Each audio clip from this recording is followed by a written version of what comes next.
اس کا martial law لگ گیا تھا جنرل اعظم کا لاہور میں، تو اس وقت جناب 10,000 نوجوان صرف لاہور کی مال روڈ پر شہید ہوا تھا۔ یہ تو میرا ایک بیٹا حضور اکرم صلی اللہ علیہ وسلم کے ناموس پر میرے 10 بیٹے بھی ہوں نا ایسے تو میں قربان کر دوں۔ باقی یہ کپ کپاہٹ، یہ میرا رونا، یہ تو شفقت مادری کی وجہ سے۔ سر پہ ٹوپی، منہ پہ داڑھی، ہاتھ میں تسبیح تھی، جی رہے تھے اچھے خاصے اس فقیری بھیس میں۔ 100 کا نذرانہ کالک خاتون سے جوں ہی لیا، پولیس ہم کو لے گئی ممنوع فنڈنگ کیس میں۔ نکھرتا ہی نہیں منہ گرل کا مل مل کریم میں۔ کیا بات ہے، نکھرتا ہی نہیں منہ گرل کا مل مل کریم میں بھی بوائے کے لیے بس ایک لائف بوائے کافی ہے۔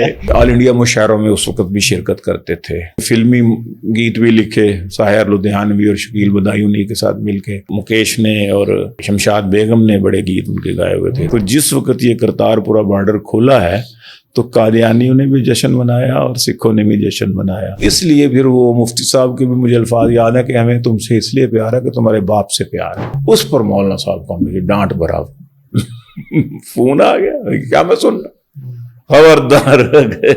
تو اس پر پھر مجھے اب جو انعام ملا ہے وہ بھی بتا دوں۔ جی جی بالکل بتا دیں۔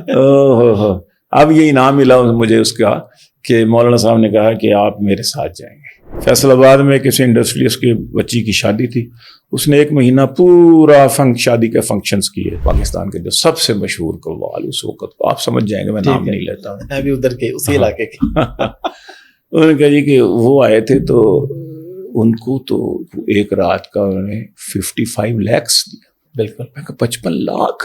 میں نے کہا قوال کیلو کال سے آگے نہیں گئے، ہم لوگ بھی دھمال سے آگے نہیں گئے، ڈالر درہم ریال سے آگے نہیں گئے، ڈالر درہم ریال سے آگے نہیں گئے، لیڈر حصول مال سے آگے نہیں گئے۔ کیا بات ہے۔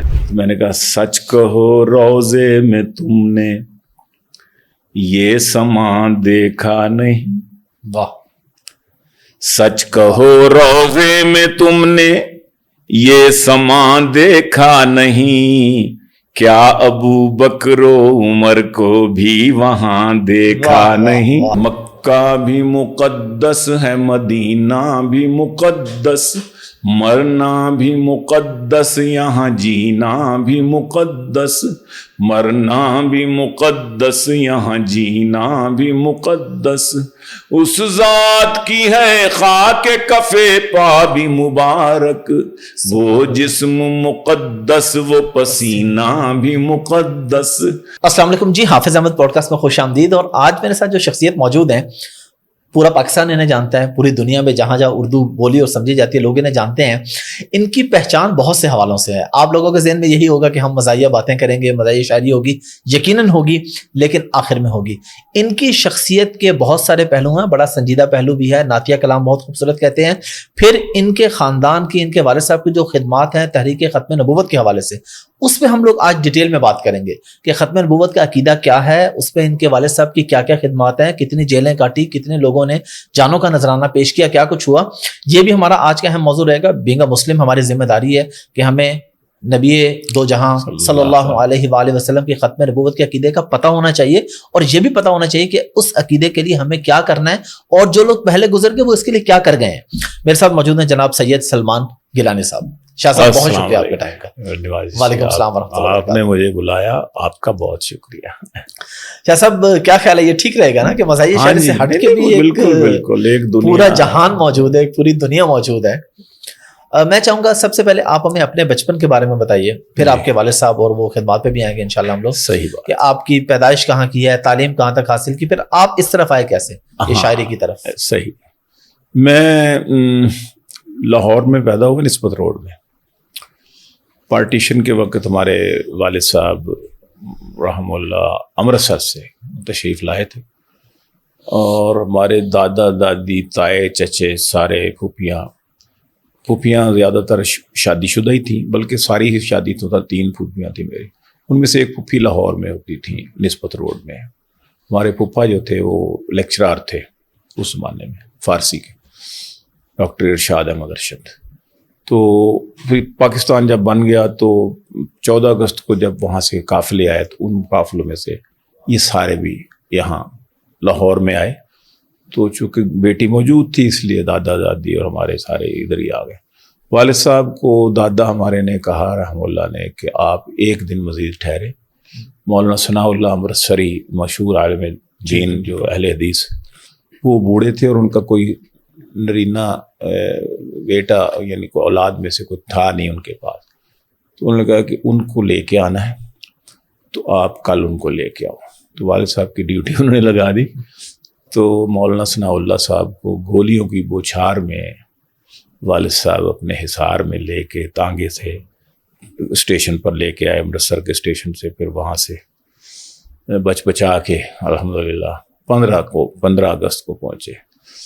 تو یہ ایک اعزاز والد صاحب کو اس وقت بھی حاصل ہوا. تو یہاں سے پھر آہستہ آہستہ نکلے سارے. چھوٹا سا گھر تھا جس میں سارے لوگ تھے. میری پھپھو کے سسرال والے بھی یہیں تھے اور ننیحال بھی آ گیا ادھر ہی.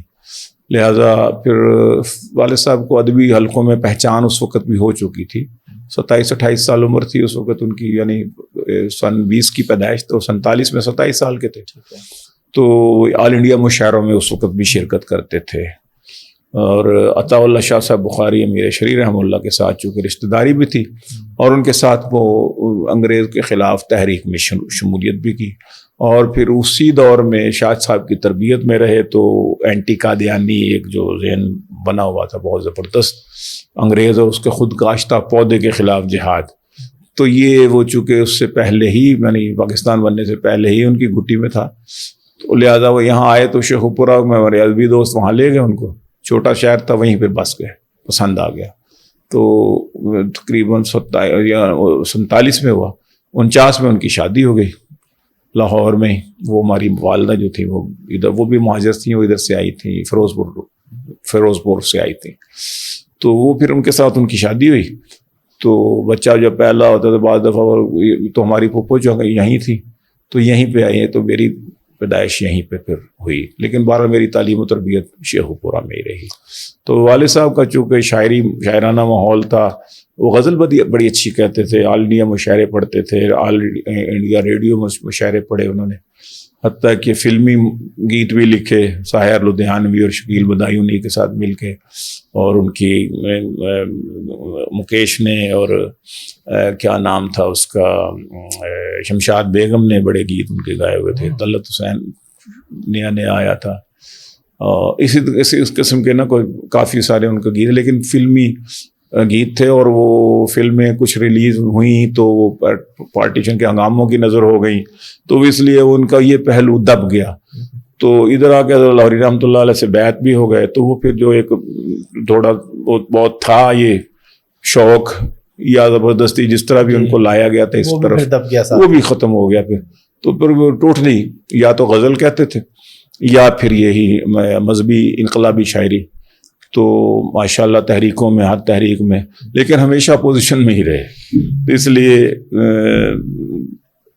فائنانشلی طور پر کمزوری رہی، کیونکہ جو بھی کاروبار یا چھوٹا موٹا بزنس ہینڈ ٹو ماؤتھ چھوٹا موٹا کاروبار بھی کرتے تھے تو وہ سیاست کی یا اس کی جیلوں کی نظر ہو جاتا تھا، یا ریل میں یا جیل میں. یہی ان کا وہ شادی. پیدائش کس سن کی تھی؟ میری 51 کی ہے. اچھا 51 کی، ماشاءاللہ. پھر اس کے بعد آپ کی تعلیم وغیرہ وہ شیخو پورہ میں BA میں نے وہیں سے کیا. تو پھر میں نے یہاں پر اورینٹیل میں نے داخلہ کیا تھا. ٹھیک ہو گیا. والد صاحب کے ساتھ آپ کا کتنا وقت گزرا؟ والد صاحب کے ساتھ ساری زندگی، مطلب کہ ان کی وفات کس سن میں ہوئی تھی؟ 2004 میں ان کی وفات ہوئی. تو یعنی اس وقت سمجھے 20 سال ہونے والے ہیں. تو آپ کی تو ساری تربیت میں والد صاحب ظاہر ہے میری شاعری کے استاد بھی وہی تھے، میری تربیت بھی انہوں نے کی. اور ان کے دور میں ہی والد صاحب چونکہ میں بڑا تھا تو مجھ پر پوری توجہ بھی تھی. پھر میرے اندر ٹیلنٹ بھی انہوں نے دیکھ لیا تھا.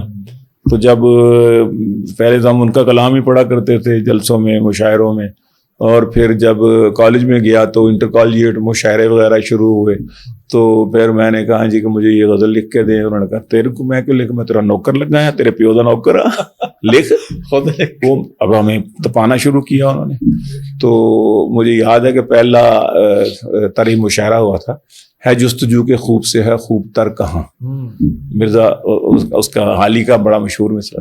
تو اس پر کہتے لکھو، میں نے لکھا، ساری پھاڑ دی، مزید لکھو. پھر محنت کروائی، پھر کہا کہ ایک دو شعر رہنے دیے، پھر کسی کا کوئی پہلا مصرع بدل دیا، کسی کا دوسرا بدل دیا، کسی کا پورا شعر نکال دیا. اس طرح کر کے بچاتے رہے. کو 5-7 دفعہ مجھ سے لکھوائی، پھر 3-4 شعر 5 شعر ہو گئے، پھر 1-2 اپنے ڈال کے 7 شعروں کی غزل مکمل کر کے دی. اسی طرح پھر میرے پکاتے رہے، بناتے رہے، تپاتے رہے، جی کندن بناتے رہے. اور الحمدللہ پھر میں ان سے سیکھتا رہا آخر تک. پھر وہاں بھی مشورے ہوتے تھے والد صاحب کے ساتھ، شاعری جب ہم ایک دوسرے کو سناتے تھے، تنقیدی نظر سے دیکھتے تھے الحمدللہ. تو یہ پھر سلسلہ رہا میرے ان کی زندگی میں ہی. مجھے اپنی زندگی میں ہی بعض اوقات خود بھیج دیتے تھے مجھے کہ میں نہیں جا سکتا، فلانی کانفرنس ہے، فلانا جلسہ ہے، بیمار ہوں. بیمار بھی رہتے تھے، فائلز وغیرہ کی تکلیف تھی تو بعض دفعہ بہت زیادہ ہو جاتی تو مجھے بھیج دیتے تھے. تو میرا تعارف ان کی زندگی میں پاکستان تھرو آؤٹ پاکستان ہو چکا تھا، خصوصاً مذہبی حوالوں سے. لیکن مشاعروں میں بھی میں ساتھ ضد کر کے بعض دفعہ بچپن میں چلا جاتا تھا. اور مجھے یہ فیض حاصل ہے کہ میں فیض کے ساتھ مشاعرہ پڑھا ہے میں نے. میرا لڑکپن تھا بالکل. سیالکوٹ میں اصغر صدائی مرحوم مشاعرے کرایا کرتے تھے ہم اقبال پہ. تو اس وقت یہ بڑے لوگ، بڑے شاعر آیا کرتے تھے، عبدالحمید ادم، فیض احمد فیض، احمد نعیم قاسمی تو بعد میں آئے، لیکن بہرحال وہ ہمارے لیے تو وہ بھی بہت بڑے تھے. سیف الدین سیف. جی آپ کا بھی انڈیا جانا ہوا پھر؟ انڈیا تو نہیں میں کبھی گیا. اچھا آپ نے کیا؟ انڈیا میں کبھی نہیں گیا. انڈیا سے دعوتیں آئیں بہت پہلے سے آ رہی تھی، ضیاء الحق کے دور سے آنے شروع ہو گئی. تو میں کہیں انڈیا کا ویزا لینے گیا تھا تو ایجنسیاں پیچھے لگ گئی تھی. اس وقت وہ سکھوں کی تحریک بھی چل رہی تھی. تو ہم تھے شیخوپورہ کے، ننکانہ بھی اسی علاقے میں. تو اس لیے نا وہ ہماری وہ پاکستانی ایجنسیاں بھی تنگ کرنے لگی اور ان کے بھی تنگ کرنے لگے. میں نے کہا کہ نہیں، انڈیا نہیں جانا. ابھی تھوڑا سا ہم اسی موضوع پہ رہتے ہیں، پھر آگے ہم ہنسی مذاق پہ بھی آئیں گے. جی ٹھیک. عقیدہ ختم نبوت ہے کیا بیسیکلی؟ آپ کے والد صاحب کی خدمات کا بھی اس کے بارے میں ہمیں کچھ بتائیں، اور آپ کو بھی اس معاملے میں کبھی کوئی مشکلات کا سامنا کرنا پڑا، یا جب اس کے بعد 73 میں وہ ہو گیا فیصلہ تو اس کے بعد آپ کی زندگی میں بھی کوئی مشکلات دیکھی آپ نے اس تحریک کی وجہ سے؟ یہ 74 کی تحریک میں چونکہ ہم عملاً شریک تھا میں، جی اور ہم لوگ جو تھے وہ میری، حالانکہ میں نے فیصل آباد میں ایک جاب بھی شروع کر دی ہوئی تھی، BA میں نے کر لیا ہوا تھا، تو جاب سیکر تھا میں کہ جاب کو مل جائے اچھی. تو اس وقت تمہارے ایک دوست تھے میجسٹریٹ لگ گئے تھے فیصل آباد میں. انہوں نے کہا یار سلمان ادھر آ جاؤ، تو جاب تو کرنا نا، ایج زیادہ ہو جائے گی، 25 سے اوپر ہو جاؤ گے تو پھر وہ سرکاری جاب نہیں کر سکو گے. تو انہوں نے مجھے وہاں پہ جاب دے دی ایک اپنے DC آفس میں، ایسے شغلن، اور میں چلا جاتا تھا. لیکن 74 کی تحریک شروع ہو گئی تو میں نے پھر چھوڑ دی. تو بس پھر ہم تھے، اور کیا متین چودھری ہوتے تھے سائیوال میں، ایڈوکیٹ تھے، وہ JTI ہوتی تھی جمعیت طلباء اسلام، مولانا ضیاء الرحمان فاروقی ہوتے تھے فیصل آباد والے، اور اس طرح کے 3-4 جو سرغنا قسم کے اور دبنگ قسم کے ہمارے مقررین تھے. تو میری نظم ہوتی تھی، اور ایک جگہ جاتے تھے پیچھے پولیس لگ جاتی تھی، پھر اگلی جگہ جھک کے اسی طرح پولیس سے بچتے بچاتے اور جیلوں سے بچتے بچاتے، حوالاتوں سے بچتے بچاتے ہم نے وہ تحریک چلائی. 1 یا 2 دفعہ گرفتاری ہوئی، لیکن وہ چھوڑ دیتے تھے 1-8 دن رات رکھ کے، کیونکہ تھانے میں بڑے ہوئے تھے. ویسے بھی کہتے تھے یار ہمارا بھی کیا قصور ہے، ہم خود رسول اللہ صلی اللہ علیہ وسلم کی ختم نبوت کے ماننے والے ہیں، بس آپ ذرا نا بس نکل جائیے، اس طرح ہمیں جیسے ہم نے دیکھا ہی نہیں ہے آپ کو. تو اس طریقے سے ہم نے سچ تو کوئی خدا نہ خواستہ کبھی مجھے جیل وغیرہ کا نہیں ہوا. لیکن آپ کے والد صاحب نے تو بہت، وہ تو ماشاءاللہ جی وہ تو تکلیفیں بھی کاٹی انہوں نے. تو آپ نے پوچھا کہ ختم کا مسئلہ ہے کیا؟ اس میں 2 پہلو ہیں جی اس کے. ایک اس کا مذہبی پہلو اور ایک اس کا سیاسی پہلو. ٹھیک ہے. تو سیاسی طور پر تو آپ نے اگر شورش کشمیری کی کتابیں پڑھی ہوں تو آپ کو معلوم ہو جائے گا کہ یہ سیاسی طور پر کیا مسئلہ ہے، کہ ان کا سکھوں کے ساتھ پورا ایک گٹھ جوڑ ہوا تھا.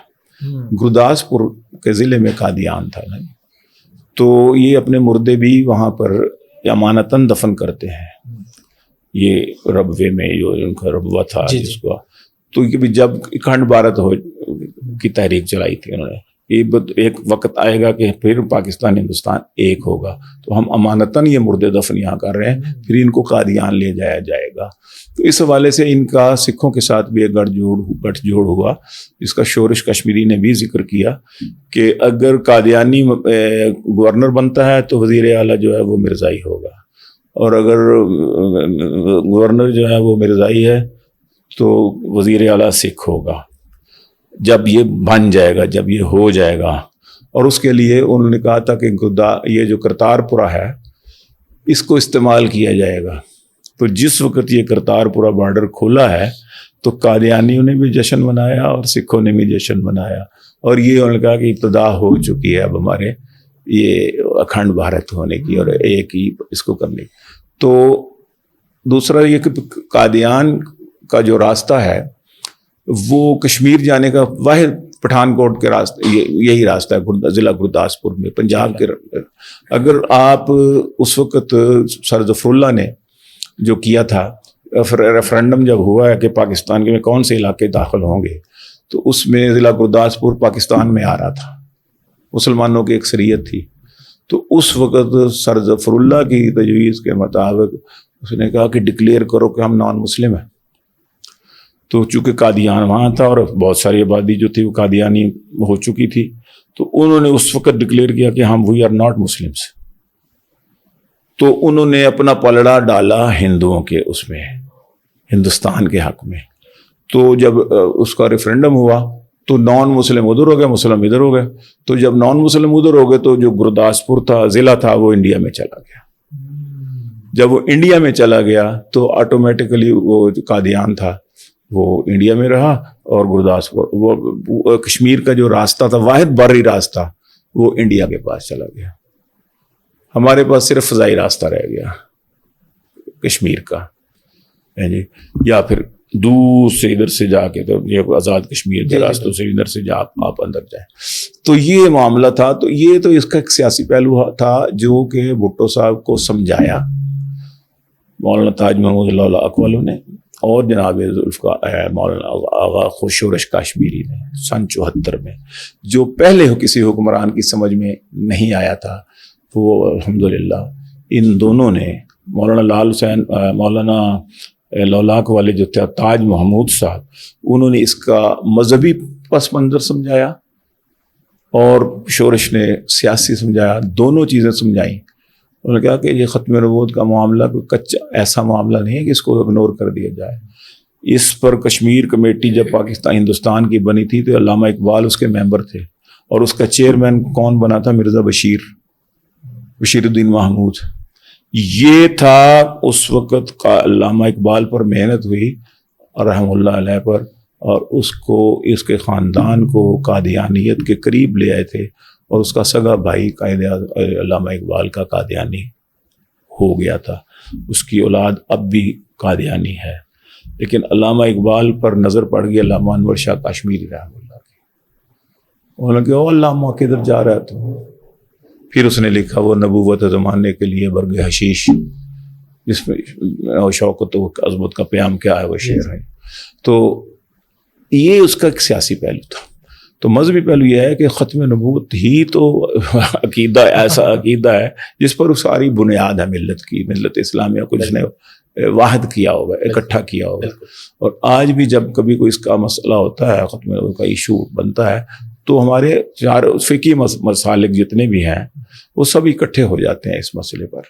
اور الحمدللہ یہ کبھی بھی نہیں ہوا کہ جب اکٹھے مل کے انہوں نے تحریک چلائی ہو تو وہ ناکام ہوئی ہو. 53 میں جو ناکام ہوئی تھی اس کی وجہ قوت اور جبر تھا. اس کا مارشل لا لگ گیا تھا جنرل اعظم کا لاہور میں، تو اس وقت جناب 10,000 نوجوان صرف لاہور کی مال روڈ پر شہید ہوا تھا.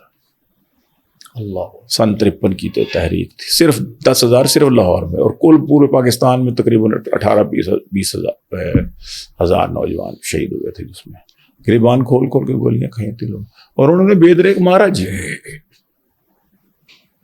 اور حضور اکرم صلی اللہ علیہ وسلم کی شان میں جو گستاخیاں ان کے بانی مذہب نے کی ہوئی ہیں وہ تو تشت ازبام ہے, سب کو پتہ ہے کیا ہے. ان کو دہرانا بھی یعنی آپ کے چینل پہ زیبا نہیں ہے کہ میں ان کو دہراؤں, ورنہ پڑھ کے تو خون کھولتا.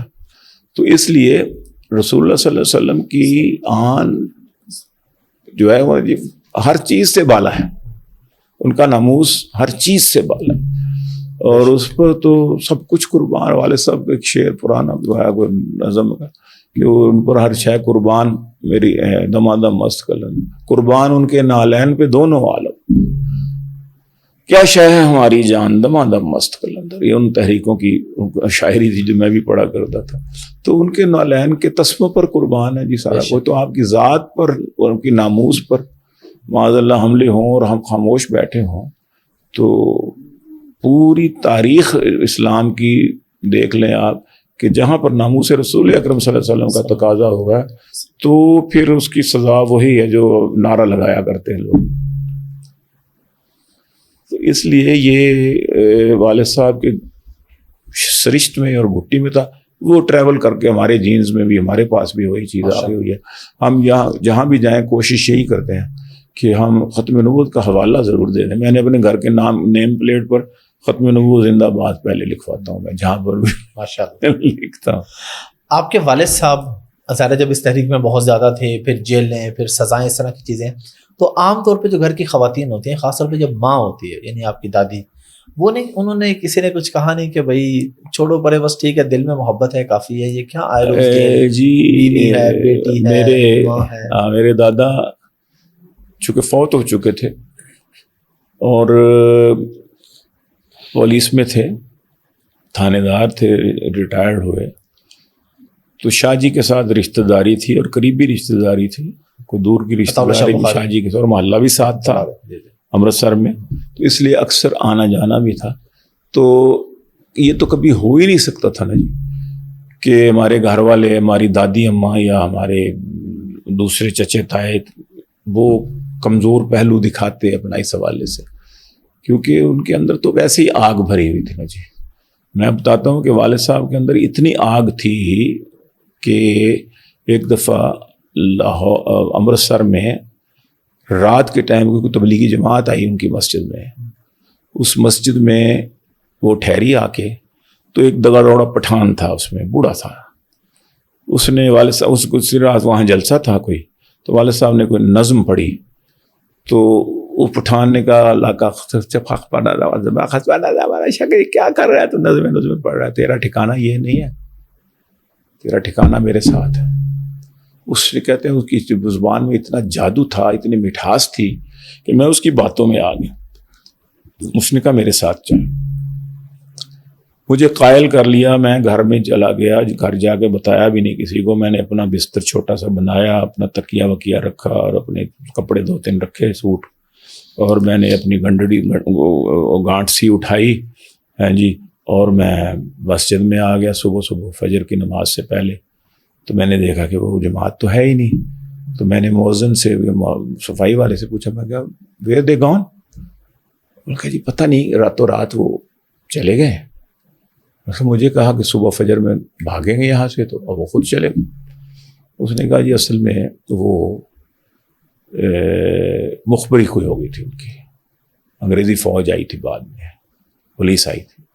انہوں نے کہا کدھر گئے سارے, انہوں نے کہا جی وہ تو چلے گئے ہیں. ان کا کہاں گیا, انہیں ہم کو کیا پتا, وہ جب تبلیغی جماعت ہے کبھی کہیں جاتی کبھی.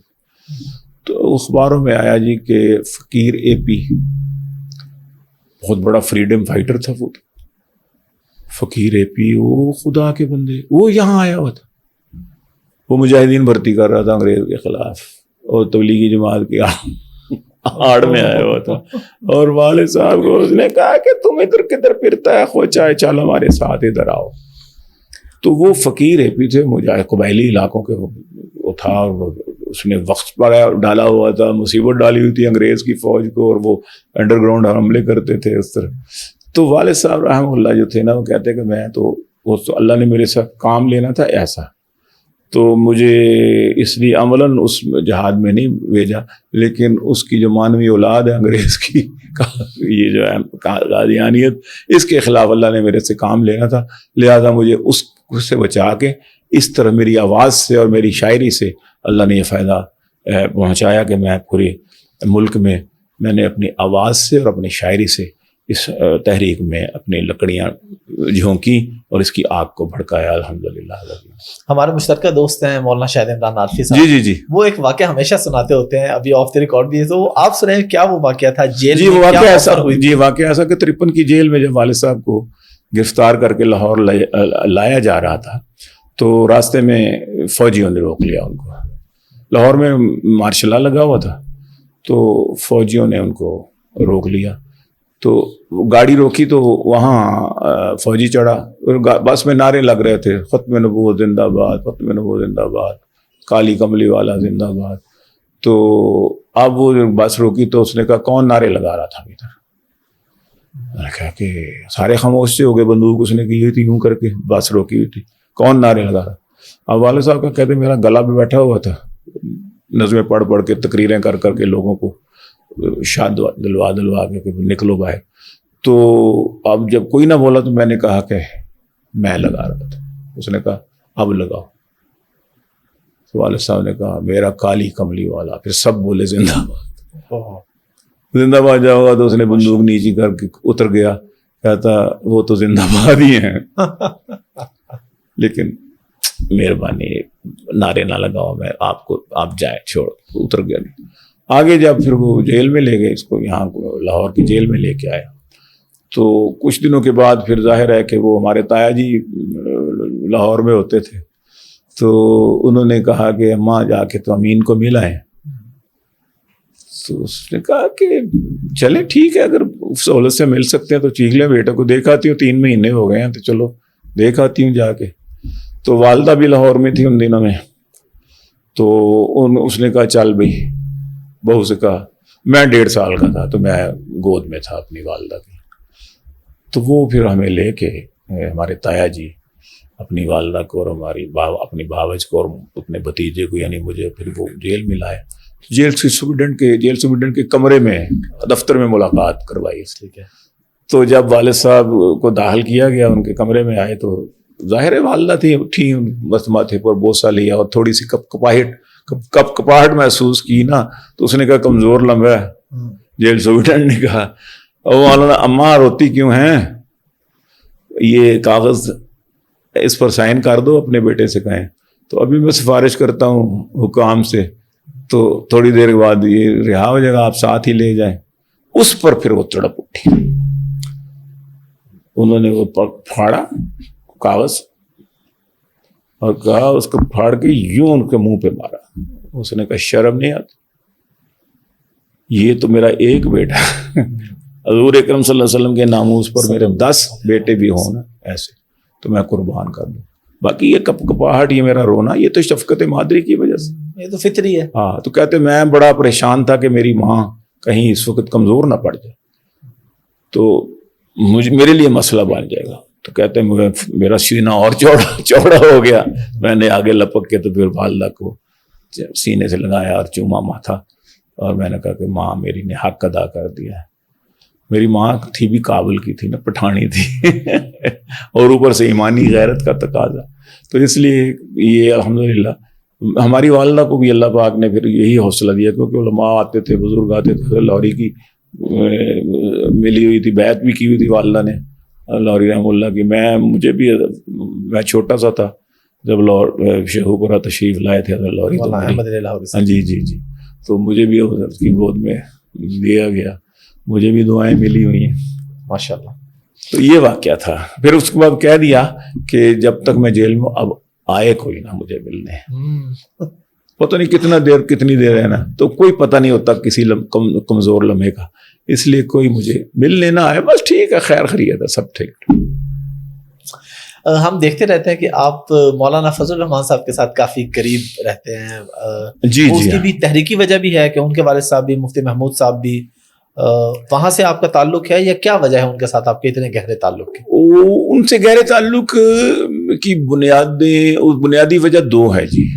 ایک تو یہ کہ جب 70 میں مفتی صاحب الیکشن لڑے تھے, جناب ذوالفقار علی بھٹو مرحوم 5 جگہوں پہ کھڑے تھے اس وقت, اور 5ویں جگہ جو تھی وہ ڈیرہ اسماعیل خان تھی.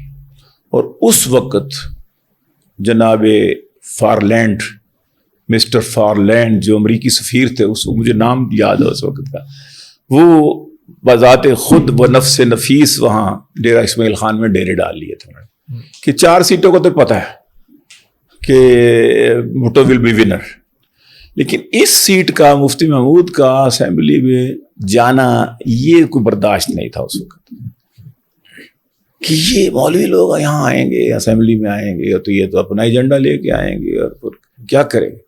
تو اس کا کوشش تھی ان کی, انہوں نے وہاں پر فل سپورٹ کیا اور یہ اس کے لیے ماحول بنایا, پیسے خرچ کیے کہ مفتی صاحب یہاں پر کامیاب نہ ہو سکیں. لیکن چونکہ جڑیں مضبوط تھیں, داڑھی اور پگڑی اور ٹوپی اور اس کا وہ, تو اس کے لیے والد صاحب نے فون نہیں کیا بلکہ پیغام بھجوایا کہ آپ یہاں میرے کمپین میں آئے ڈیرہ اسماعیل خان, کیونکہ امریکہ مجھے یہاں سے ہرانا چاہ رہا ہے, تو آپ چاہتے ہیں کہ میں ہار جاؤں؟ میں نے کہا جی میں کیوں چاہوں گا. انہوں نے کہا پھر آپ آ جاؤ کمپین میں.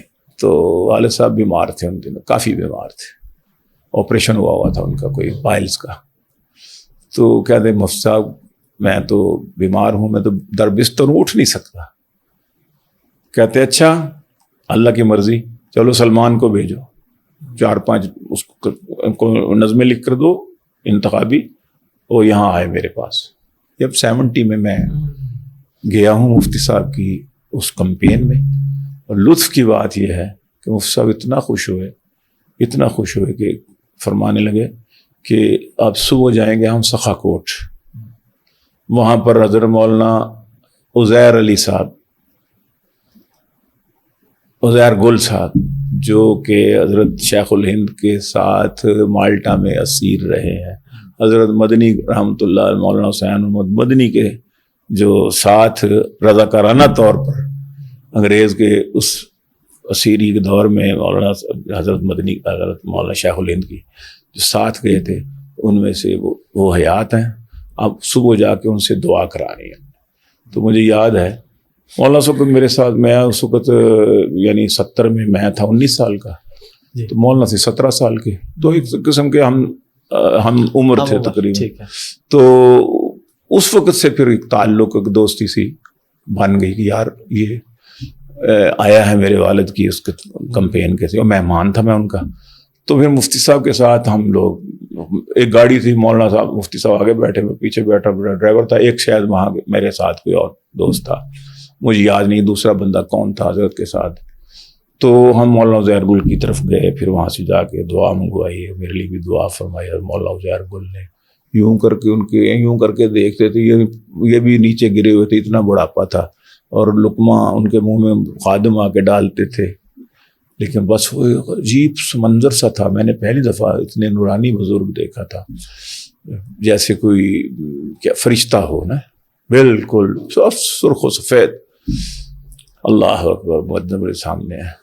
تو میں نے حضرت مولانا عزیر گل کی زیارت کی ہوئی, یعنی جنہوں نے مولانا شیخ الہند کی زیارت کی, میں نے ان کی زیارت کی. ان آنکھوں نے ان آنکھوں کو دیکھا ہوگا, یہ میرے لیے ایک بہت بڑا اعزاز ہے. تو ایک تو یہ نسبت تھی کہ مفتی صاحب کے ساتھ میں خود بھی 77 کی تحریک میں ان کے ساتھ تھے ہم لوگ. مفتی صاحب اور نواز نصر اللہ مرحوم اور حمزہ سمندری والا اور گوجرے والا, یعنی بنی ہوئی تھی نا, پاکستان نیشنل الائنس بنا ہوا تھا. تو نظم کے لیے میں ہوتا تھا پورے پنجاب کا, یا مطلب کہ ملکی سطح کا بھی دورہ جب پی این اے نے کیا ہے, تو نظم کے لیے مجھے ساتھ رکھتے تھے. بعض جگہ کہتے تھے جی ہم نے کچھ نہیں بیان کرنا, بس سلمان کی ایک نظم ہوگی, مفتی صاحب آپ صاحب خطاب کریں گے, وقت تھوڑا ہے. تو میں اس وقت سے مطلب ہے کہ ایک high level, high profile profile جو پروگرام ہوا کرتے تھے PNA کے، میں ان میں شریک ہوتا تھا. تو مولانا کے ساتھ اس وقت کی ایک دوستی. دوسری ایک وجہ مولانا صاحب کے ساتھ گہرا تعلق ہونے کی وہ MRD کی تحریک ہے. جب ضیاء الحق کے خلاف مولانا صاحب کا ایک انسٹانس آیا، اور اس وقت جب کہ مدارس کے دروازے بند ہو جاتے تھے، جب درخواستی گروپ اور سمیع الحق گروپ اور یہ سارے بعد میں بن گئے، تو اس وقت ایک بہت بڑا مشکل کا مرحلہ تھا کہ ضیاء الحق کی طرف سے اور ایجنسیوں کی طرف سے مولانا صاحب کے لیے بہت بڑا ایک رکاوٹ تھی. اور اس وقت مساجد اور مدارس کو زکاتیں اور چندے اور صدقات کا سرکاری طور پر اعلان ہوا تھا، تاکہ، اور اسی دور میں پھر یہ جماعتیں چھوٹی موٹی اور بھی بنائی گئیں، جیسے ڈیوائیڈ اینڈ رول کرنے کے لیے ہوتا ہے. تو اس وقت مولانا صاحب کا ساتھ دینے والوں نے، ان کے لیے بھی وہی تکالیف تھیں جو مولانا صاحب کے لیے تھی. 5-5.5 سال مولانا صاحب اس وقت جیلوں میں رہے، نظر بند رہے. تو ہمارے والد صاحب بھی اس دور میں 6 مہینے ملتان جیل میں رہے. اور یہ جو تعلق ہے نا، یہ بہت گہرا بن گیا کہ مولانا صاحب بھی ملتان میں ہوتے تھے بعض دفعہ، جب رہا ہوتے تھے تو وہ پھر جیل میں ملاقات کے لیے بھی کبھی کبھی چلے جاتے تھے. تو وہ قدردان تھے کہ میری وجہ سے میرے والد کی برسی پہ آئے تھے گیلانی صاحب، تو انہوں نے کوئی نظم پڑھی تھی، اس کی پاداش میں ان کو جنرل سروق خان جو ملتان کا وہ تھا مارشل ایڈمنسٹریٹر، اس نے گرفتار کرا لیا تھا. تو پھر وہ تحریک چلی، رہائی تحریک سید امین گیلانی کو رہا کرو، یہ وہ سارا. تو مولانا صاحب کو اس کا بھی وہ تھا کہ بھی یار ان لوگوں نے میرے لیے یا ہمارے والد کی برسی پر پکڑے گئے.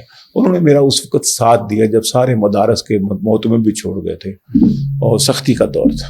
تو اس لیے پھر وہ مفتی صاحب کے بھی مجھے الفاظ یاد ہے کہ ہمیں تم سے اس لیے پیار ہے کہ تمہارے باپ سے پیار ہے، اور تمہارے باپ سے اس لیے پیار ہے کہ وہ وفادار ہے. مطلب ہے کہ سخت حالات میں بھی، مجبوری میں بھی، جب کہ خریدا جا رہا تھا اس وقت علماء کو، شعراء کو، والد صاحب کو بڑی بڑی آفرز ہوئی تھیں اس وقت بھی، مصطفیٰ خار صاحب کے دور میں جب پنجاب کے وہ گورنر تھے. مجھے انہوں نے کہا جی آپ کے بیٹے کو تحصیلدار، مجھے کہا گیا کہ آپ کو مولانا کوثر نیازی مرحوم نے مجھے کہا کہ بس یار باپ کو خاموش کرا دو، کوئی ہمارے خلاف نظمیں نہ پڑھیں. آپ کے لیے ہم نے BA کر لیا ہے تو بس ٹھیک ہے، آپ کو تحصیلدار لگا دیتے ہیں یار ادھر. والد صاحب نے کہا خبردار، جانا بھی نہیں تم نے اس طرف. اسی موضوع کو بس اب اینڈ کرتے ہیں، ایک سوال پوچھ کے پھر آگے تھوڑا سا آپ کی پرسنل لائف پیشاری پہ بھی آئیں گے. ابھی یہ ستمبر کا مہینہ چل رہا ہے جی، ستمبر کے مہینے میں 7 ستمبر ایک بہت بڑا دن تھا پورے پاکستان کے لیے، اور آپ نے عمرے پہ جانا تھا جی، لیکن آپ کو مولانا فضل الرحمان صاحب نے عمرے پہ جانے سے روک لیا.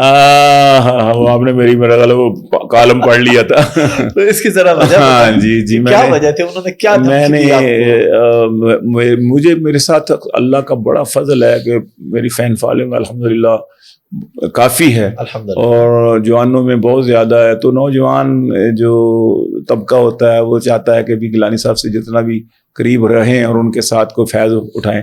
تو میں ان کے ساتھ مکہ مدینہ جاؤں، تو ہر ایک کی کوشش ہوتی ہے جی ہم آپ کے لیے انتظام کر لیتے ہیں، آپ ہمارے ساتھ چلیں، آپ کا ٹکٹ کا ہم کر لیں گے، آپ کے ذرائع جتنے بھی ضرورت ہے وہ ہم کر لیں گے پوری، ہم آپ کے ساتھ جائیں. آپ جب وہاں پر سامنے روضہ پاک ہوگا، آپ جب کلام پڑھیں گے بیت اللہ شریف کے سامنے، تو وہ ہماری کیفیات ہیں. تو آپ کی وجہ سے تو آپ ضرور چلیں. میں وہ ٹالتا آیا. تو اس بعد میں جب یہ معاملہ ہو گیا نا قاضی صاحب والا، اور وہ یہ مبارک کیس والا معاملہ ہو گیا، تو اسلام آباد میں مولانا صاحب نے مجھے بلایا کہ ہم یہاں پر آج APC بلائی ہے مذہبی جماعتوں کی، کچھ سوچ رہے ہیں کہ یہ کس طرح اس کو کرنا ہے. تو میں وہاں گیا تو یہ فیصلہ ہو گیا کہ ہم یہ کریں گے، کورٹ میں جائیں گے، اب اس نظر ثالث اپیل کریں گے ہم لوگ. وہاں پہ میں نے ایک نظم پڑھی، تو مولانا صاحب کہنے لگے کہ یہ نظم آپ نے 7 ستمبر کو بھی پڑھنی ہے، ہم گولڈن جوبلی بھی منائیں. اس سے پہلے یہ فیصلہ ان کے حق میں آ گیا. مولانا صاحب کا کردار بھی کھل کر سامنے آ گیا کہ کس طرح انہوں نے اس کے لیے فائٹ کیا اور ایک موب تیار کیا، اور اس کے لیے انہوں نے عدالتوں کے ساتھ اور وکیلوں کے ساتھ اور آئینی ماہرین کے ساتھ مل کے ایک فائٹ لڑی، جنگ لڑی، اور الحمدللہ اس میں مفتی تقی عثمانی صاحب، ہمارے مفتی منیب الرحمان صاحب، اور یہ سارے حضرات، سارے علماء، جی ہاں، مولانا ہمارے جو بزرگ تھے اہل حدیث حضرات کے بھی، یہ بھی ساجد میر صاحب، ان سب نے پھر سوچا کہ بھئی ٹھیک ہے ہم ایک گولڈن جوبلی کرتے ہیں یہاں. تو فیصلہ جب حق میں آ گیا اور ان کی بات مان لی گئی تو ہم لوگ بڑے خوش تھے.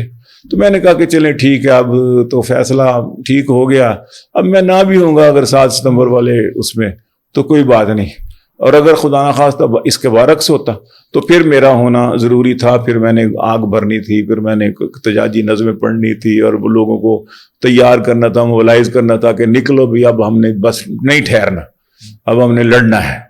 تو میں نے کہا لڑائی والا معاملہ تو ختم ہو گیا، چلو پھر ان بچوں کی خواہش ہے. انہوں نے میرے ٹکٹ شکٹ سارے ارینج کر لیے، جو لاہور سے کراچی، کراچی سے مدینہ. کراچی میرا ایک مشاعرہ تھا، میں نے وہاں جانا تھا، میں نے کہا وہیں سے آ جاؤں گا، آپ یہاں سے جاؤ. تو میری کراچی سے جدہ، جدہ سے مدینہ، آگے وہ قطار الحرمین سے، اور وہاں سے یہ ساری ٹکٹیں شکٹیں انہوں نے کرو لیں اور نان ریفنڈیبل. ٹھیک ہے. میں نے کہا اب جناب میری کسی نے نہ مخبری کر دی، وہ دوست ہی تھے.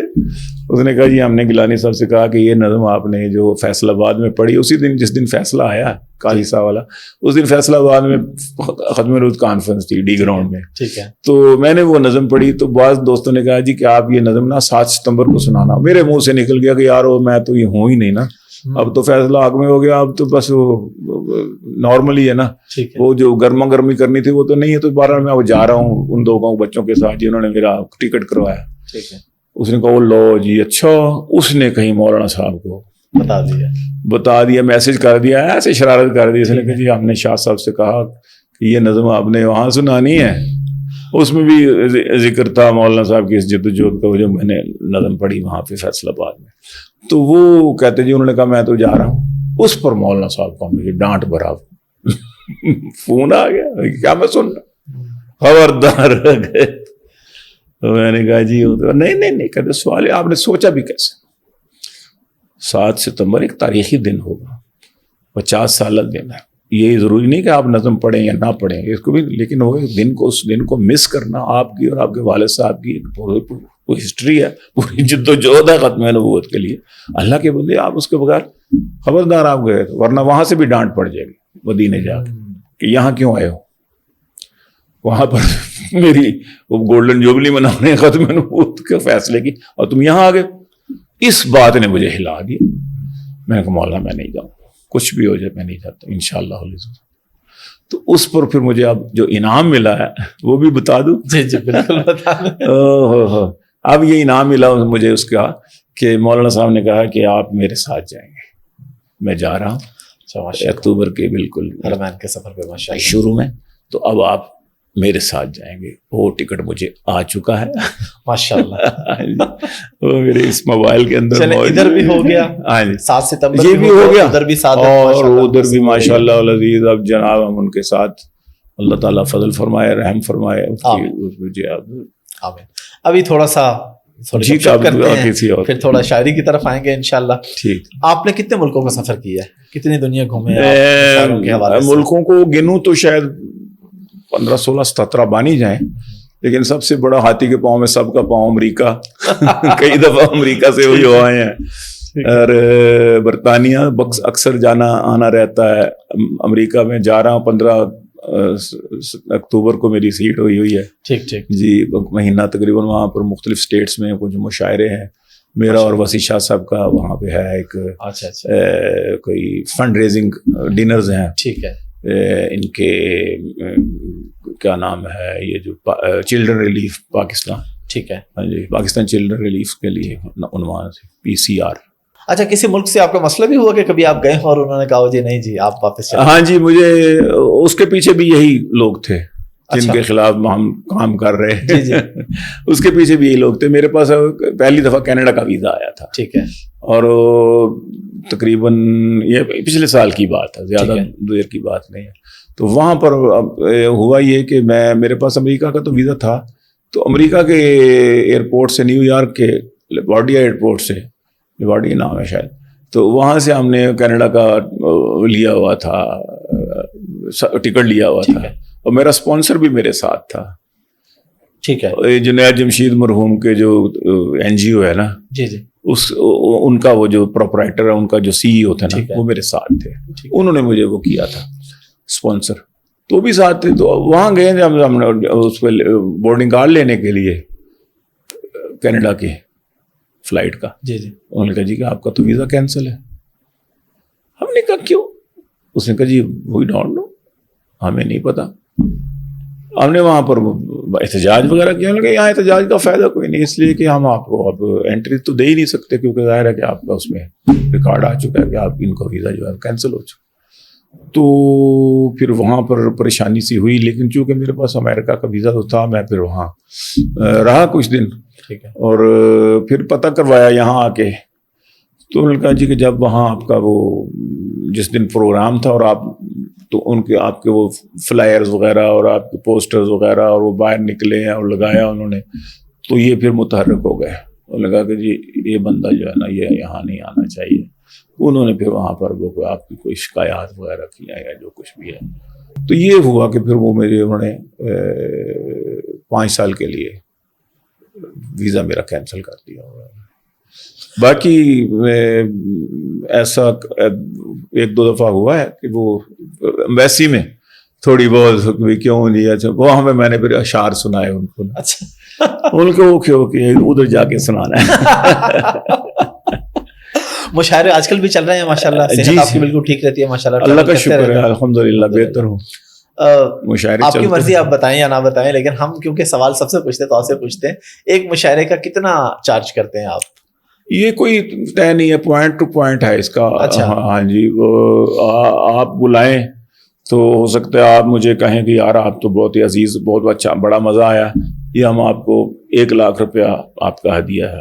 لوگوں نے میرے کو کوآپریٹ کیا, انہوں نے کہا ٹھیک ہے آپ ان کو دیں, ہم اسپانسر ہیں, ٹھیک ہے, ہم بلاتے ہیں, آپ 1 لاکھ روپیہ دیں. ٹھیک ہے. اور بعض دفعہ یہ ہوتا ہے کہ مطلب ہے اگر 1-to-1 یعنی اگر بلایا انہوں نے صرف سولو پرفارمنس, جی جی, تو اس میں وہ کافی فنڈز بچ جاتے ہیں. تو وہ کہتے ہیں یار ہم نے 6 شاعروں کو بلانا تھا تو ہم نے 30 ہزار دینا تھا, 20 ہزار دینا تھا, تو ہم تو ایک بندے کو بلا کر 1 گھنٹہ 1.5 گھنٹہ سن رہے ہیں, تو یہ سارا ملا کے چلو ہم اس کو انہیں کو دے دیتے ہیں. ٹھیک ہے. تو بعض دفعہ یہ ہوتا ہے کہ جی ہمارے پاس بجٹ ہے اتنا, ہم نے 2 لاکھ بجٹ ہے ہمارے پاس, تو ہم نے 8 شاعروں کو مشاعرہ جو ہے ٹیم پوری, تو پھر یہ ڈیوائڈ کریں گے. پھر وہ ذرا سینئرٹی میں دیکھ لیتے ہیں کہ انور صاحب تو زیادہ دینا پڑے گا, انہوں نے 1-2 سینئر بھی ہیں وہاں اسلام آباد سے آنا ہے انہوں نے, تو چلے یہ تو اپنے دوست ہیں نا گیلانی صاحب ہیں, یہ فلانا یہ ٹپا, چلو 30-20 ان کو بھی دے دیتے. اس طریقے سے ہوتا ہے, کوئی طے شدہ کوئی نہیں ہے کہ جی اتنے ہی لیں گے, جیسے ہمارے گلوکار دوست یا قوال دوست کہ جی اتنے لیں گے تو ہم نے آنا. ہم نے وہ سین بھی دیکھے ہیں جی, آپ اندازہ لگائیں اور ڈفرینس دیکھیں کتنا ہے. فیصل آباد میں کسی انڈسٹریلسٹ کی بچی کی شادی تھی, اس نے 1 مہینہ پورا شادی کے فنکشنز کیے, اور ان میں ایک مشاعرہ بھی تھا. ٹھیک ہے, مزاحیہ مشاعرہ تھا. ٹھیک ہے. اس میں انور صاحب ہیں, میں ہوں, انعام صاحب ہیں, محمد عارف ہیں, ادریس قریشی ہیں, 5-6 شاعر ہم ملا کے, زاہد فخری ہیں. تو ہم نے کہا جی کہ ہدیہ کیا ہوگا؟ ہم نے کہا جی کہ ہم نے سوچا کہ آپ لوگ لاہور سے آ رہے ہیں, ان کو پک اینڈ ڈراپ دے دیں گے اور 20-20 ہزار روپیہ جو ہے نا ہم آپ کو دے دیں گے. ہم نے کہا 20-20 ہزار تو بہت زیادہ ہے, آج سے کوئی 10 سال پرانی بات, 20-20 ہزار دیں گے. ہمیں اس کو 10 ہزار ملتا تھا زیادہ سے زیادہ کو اچھے مشاعرے کا. تو ہم نے کہا 20-20 ہزار دیں گے. انہوں نے کہا جی ہاں 20-20 ہزار کو دے دیں گے. ہم بڑی خوشی سے گئے. تو وہاں گئے جس وقت تو مشاعرہ پڑا, تو کہنے لگے جی کل یہاں پر تھا, کل یا پرسوں تھا یہاں پر نا قوال, ہمارے پاکستان کے جو سب سے مشہور قوال اس وقت, آپ سمجھ جائیں گے, میں نام نہیں لیتا ہوں, میں بھی ادھر کے اسی علاقے کے. انہوں نے کہا جی کہ وہ آئے تھے, تو ان کو تو 1 رات کا انہوں نے 55 lakhs دیا. بالکل. میں کہا 55 لاکھ.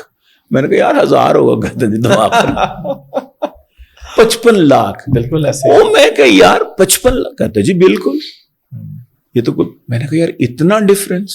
اب ان کا ریٹ 1 کروڑ سے بھی اوپر ہے. اب 1 کروڑ سے بھی اوپر. جی جی بالکل ایسے ہی ہے, یہ ریئلٹی ہے. ہاں جی. اور یہ بڑی سیڈ ریئلٹی ہے. ہاں جی.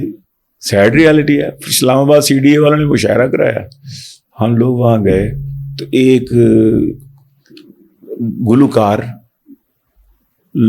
آئے, ان کا ہمارے بعد فنکشن تھا جی والے, ٹھیک ہے, لوک فنکار, جی جی سمجھ گئے لوگ, اسی سے سمجھ لوک فنکار. ٹھیک ہے. اب وہ اتر نہیں رہے تھے گاڑی سے, آ چکے ہیں اتر نہیں رہے ہو, کہ کیا آپ تشریف لائیں, اترے, آئیے, کہتے پہلے رکھو ہوئے تھے. آپ کو بیلنس پیمنٹ ہوگی نا, تو اس کی وجہ سے 4 لاکھ لے چکے تھے اور 4 لاکھ کہتے تھے پہلے لاؤ پھر اترو. اور ہمیں جاتی دفعہ بندہ غائب ہو گیا جس نے بلایا ہوا ہے. اچھا, ہم نے جو ہمارے ساتھ نے کرنا تھا 20 25 30 زیادہ سے زیادہ, وہ بھی گیا, وہ بھی بندہ ہی غائب. ہم نے کہا CDA والوں سے وہ کدھر ہے بھائی, اور جس نے ہمیں بلایا تھا آپ کا کوآرڈینیٹ کر رہا تھا, وہ کہتے جیسے میں کوآرڈینیٹر ہی تھا, اور اس کے بھی 4 لاکھ جو ہمیں دیے تھے اس نے ایڈوانس لے لیے تھے, وہ بھی لے کے غائب ہو گیا. اس کو آدھے دیے آدھے نہیں دیے, اسی لیے وہ سمجھ گیا تھا, اسی لیے وہ نہیں اتر رہا تھا. وہ کہتا تھا کہ میرے لے کے آؤ گے تب میں چاہوں گا. تو اس طرح کے ڈرامے بھی ہمارے غریبوں کے ساتھ ہوتے ہیں, ہو جاتے ہیں. تو شاہ صاحب شادی کب ہوئی تھی آپ کی؟ میری 79 میں ہوئی تھی. اور ایک ہی شادی کی آپ نے؟ ایک ہی شادی کی. شاعری میں تو 4 بھی ہیں, آپ اس سے بھی زیادہ ہیں بعض, لیکن بعض کا چھڑے بھی ہیں ہم لوگ. ٹھیک ہے. بعض شہروں میں چھڑے بھی ہیں. اور بچے کتنے ہیں آپ کے؟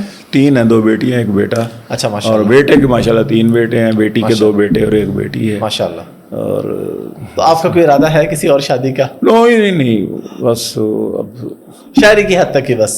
ہاں ایسا ہی. چلے تھوڑا سا یہاں پہ ذرا ہو جائے, شعر و شاعری ہو جائے کچھ شادی کے حوالے سے. شعر و سخن کی لذت کیا جانے خشک صوفی. واہ. شعر و سخن کی لذت کیا جانے خشک صوفی, نشہ جو گھاس میں ہے گھوڑے ہی جانتے ہیں. شوہر کے دل میں کیا ہے ہر بیوی کو خبر ہے, بیوی کا موڈ شوہر تھوڑے ہی جانتے ہیں. بیوی کا موڈ شوہر تھوڑے ہی جانتے ہیں. اور بے زوجگی کے مارے یہ کوارے, آپ کا کیمرہ مین پتہ نہیں کوارا ہے, اس کی بھی ہونے والی نومبر میں ہے ماشاءاللہ, مبارک ہو. تو بے زوجگی کے مارے کیا جانے دکھ ہمارے, جوڑوں کا درد کیا ہے جوڑے ہی جانتے ہیں. جوڑوں کا درد کیا ہے جوڑے ہی جانتے ہیں, جوڑے ہی جانتے ہیں. اور پھر یہ کہ دیکھیے گا, رن مریدی کا ہمیں تانا دیا کرتے ہیں دوست, ہم فقیروں کا اثاثہ کوئی رن سے بڑھ کے ہے. واہ. 40 kg سے وہ رن 140 kg ہو گئی, نیب کہتی ہے اثاثہ آمدن سے بڑھ کے. پھر دیکھیے گا کہ کرنٹ ایشوز پر بھی ہم تو کہتے رہتے ہیں, لیکن یہ ہے کہ وہ میں نے کہا تھا کہ سر پہ ٹوپی, منہ پہ داڑھی, ہاتھ میں تسبیح تھی, جی رہے تھے اچھے خاصے اس فقیری بھیس میں. 100 کا نذرانہ کالک خاتون سے جوں ہی لیا, پولیس ہم کو لے گئی ممنوع فنڈنگ کیس میں. اچھا یہ ممنوع فنڈنگ ہے, ممنوع فنڈنگ وہ بھی سمجھ گئے ہیں لوگ جی بات کر رہے ہیں. اچھا ایک اور آپ کا بڑا خوبصورت کلام ہے, فرمائش ہے اگر آپ کو بھی یاد ہو. جی فرمائیے. ڈالر درہم ریال سے آگے نہیں گئے. اس میں اصل میں آپ نے میری مادری زبان کا ذکر کیا, سرائکی. ہم سرائکی اسپیکنگ ہے. وہ تھا کہ وہ اصل میں وہ حامد میر نے میرے ساتھ وہ مولانا صاحب اس نے کیا تھا. حامد میر تو بیٹھا ہوا تھا, سلیم صافی صاحب نے پروگرام کیا تھا میرے ساتھ نا, اپنے وہ جو کرتے ہیں جی جرگا میں دیکھا میں نے وہ. ہاں جی, اسی رات وہ پھر مولانا صاحب نے کہا ابھی کھانا ہمارے ساتھ کھائیے, تو انہوں نے حامد میر وغیرہ کو بھی بلا لیا کہ گیلانی سلمان آیا ہوا ہے, سلمان گیلانی تو آ جائیے گا. تو پھر اور بھی گورنر PK بھی اور دوسرے لوگ بھی بیٹھ گئے تھے. تو مجھے کہنے لگے مولانا کہ ابھی کیا سنایا جرگا میں تم نے؟ تو میں نے کہا جی کہ یہ سنایا. تو وہ پھر بڑا وہ وائرل بھی ہو گیا, کافی ملینز میں چلا گیا وہ. تو اس میں تھا کہ قوال کیلو کال سے آگے نہیں گئے. چونکہ بڑی عید کے مشاعرے کا تھا وہ سارا سما پوڈ کاسٹ پہ وہ جو ان کا ہوتا ہے جو پروگرام, تو میں نے کہا کہ موقع تھا بڑی عید کا, میں نے کہا قوال کیلو کال سے آگے نہیں گئے, ہم لوگ بھی دھمال سے آگے نہیں گئے, ڈالر درہم ریال سے آگے نہیں گئے, ڈالر درہم ریال سے آگے نہیں گئے, لیڈر حصول مال سے آگے نہیں گئے. کیا بات ہے, لیڈر حصول مال سے آگے نہیں گئے, اور ہم کو ہے اپنے 14ویں بچے کا انتظار. واہ, ہم کو ہے اپنے 14ویں بچے کا انتظار, تم 3-4 بال سے آگے نہیں گئے, تم 3-4 بال سے آگے نہیں گئے, قوال کیلو کال سے آگے نہیں گئے, اور کیا جانے وہ سرائے کی بولی کی لذتیں, کیا بات ہے, کیا جانے وہ سرائے کی بولی کی لذتیں, جو لوگ خانے وال سے آگے نہیں گئے, جو لوگ خانے وال سے آگے نہیں گئے. 2 بکرے لاکھ کے کٹنے کے بعد دیکھ, 2 بکرے لاکھ کے کٹنے کے بعد دیکھ, چانپوں کے ایک تھال سے آگے نہیں گئے, چانپوں کے ایک تھال سے آگے نہیں گئے. ایک NGO بضد تھی کھروڑے بھی ساتھ دیں, ایک NGO بضد تھی کھروڑے بھی ساتھ دیں, بکرے کی ہم بھی کھال سے آگے نہیں گئے. کیا بات, بکرے کی ہم, اور کھا کے دوست گوشت, کھا کے گوشت دوست کئی پہنچے ہسپتال, کھا کے گوشت دوست کئی پہنچے ہسپتال, صد شکر ہسپتال سے آگے نہیں گئے, صد شکر ہسپتال سے آگے نہیں گئے. جمہوریت کے نام پہ 70 برس ہوئے, جمہوریت کے نام پہ 70 برس ہوئے, ہم لوگ بھیڑ چال سے آگے نہیں گئے, ہم لوگ بھیڑ چال سے آگے نہیں گئے. اور عرض کیا ہے کہ بے شک مٹن پسند ہیں گیلانی پر کبھی, بے شک مٹن پسند ہیں گیلانی پر کبھی, ہم حد اعتدال سے آگے نہیں گئے. اور جانا بھی نہیں چاہیے ورنہ ہسپتال کو پھر سے آگے بھی جا سکتے. لیکن آپ نے اس پورے مزاح میں ایک بڑی سنجیدہ لائن کہہ دی کہ ہم لوگ بھیڑ چال سے آگے نہیں گئے. بھیڑ چال سے آگے.